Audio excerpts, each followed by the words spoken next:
નમસ્કાર, welcome to ખાના ખજાના। આજે આપણે બનાવીએ છીએ મેંગો મિન્ટ રાયતા, એટલે કે ફુદીના અને કેરીનું રાયતું। રાયતા તો તમે ઘણા બધા ખાધા જ હશે, પણ જે સ્વાદ મેંગો મિન્ટ રાયતામાં છે તે સ્વાદ તમને ક્યાંય જોવા નહીં મળે। તો ચાલો આપણે આજે એ બનાવીએ।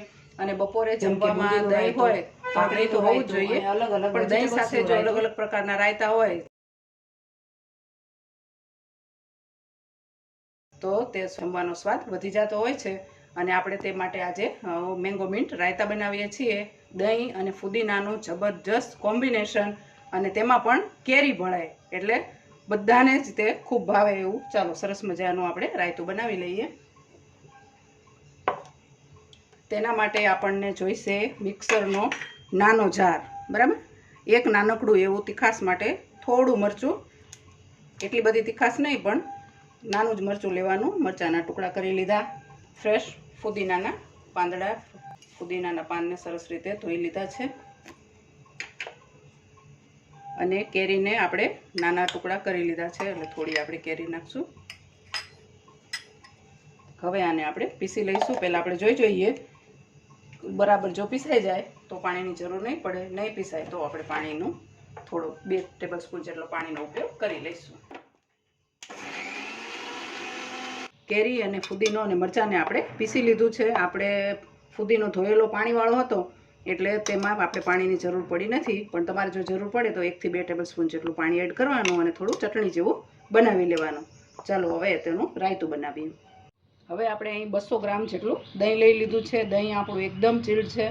તમે જ્યારે પણ તેને સર્વ કરો તો એકદમ ઠંડુ જ દહીં સર્વ કરવાનું, એટલે ખાવાવાળાને ખૂબ જ મજા આવશે। હવે આપણે તેમાં 1/2 ટીસ્પૂન જેટલું સંચળ, 1/2 ટીસ્પૂન જેટલું નમક, એટલું એડ કરી અને દહીંને એકદમ સરસ પહેલાં વલોવી લઈશું।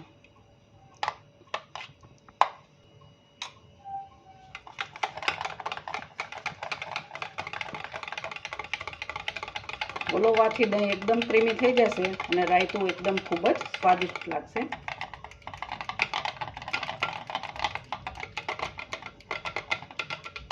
દહીંને આપણે એકદમ સરસ રીતે વલોવી લીધું છે, એકદમ તેનું ક્રીમી સ્ટ્રક્ચર થઈ ગયું છે। હવે તેમાં આપણે જે પેસ્ટ બનાવી છે ફુદીના, મિન્ટ અને મરચાંની, તે એડ કરી દઈશું।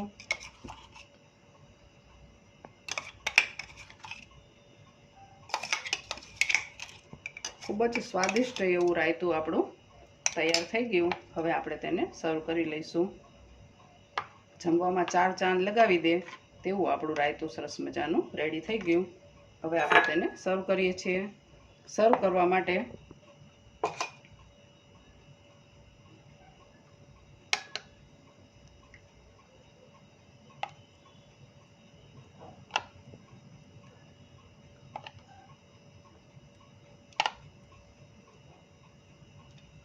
દહીં લઈ લીધું, તેની ઉપર આપણે કેરીના ટુકડાથી ગાર્નિશ કરીશું। કેરીનું રાયતું છે એટલે કેરી આપણું મેઇન ઇન્ગ્રેડિયન્ટ રહેશે, અને તેનું મેંગો મિન્ટ રાયતું છે 1-2 પાન ફુદીનાના પણ ગોઠવી દઈશું, જેથી સરસ આપણા રાયતાનો લુક આવી જાય અને ખાવામાં અને જોવામાં ખૂબ જ સરસ લાગે એવું મેંગો મિન્ટ રાયતું તૈયાર છે આપણું। હવે તમે તેને આવી જ રીતે બનાવજો, સર્વ કરજો, અને તમારા ઘરમાં કયું રાયતું ખવાય છે તેની કમેન્ટ મને કરજો। વિડીયો ગમ્યો હોય તો લાઈક કરજો, શેર કરજો, સબસ્ક્રાઈબ કરજો। Thanks for watching.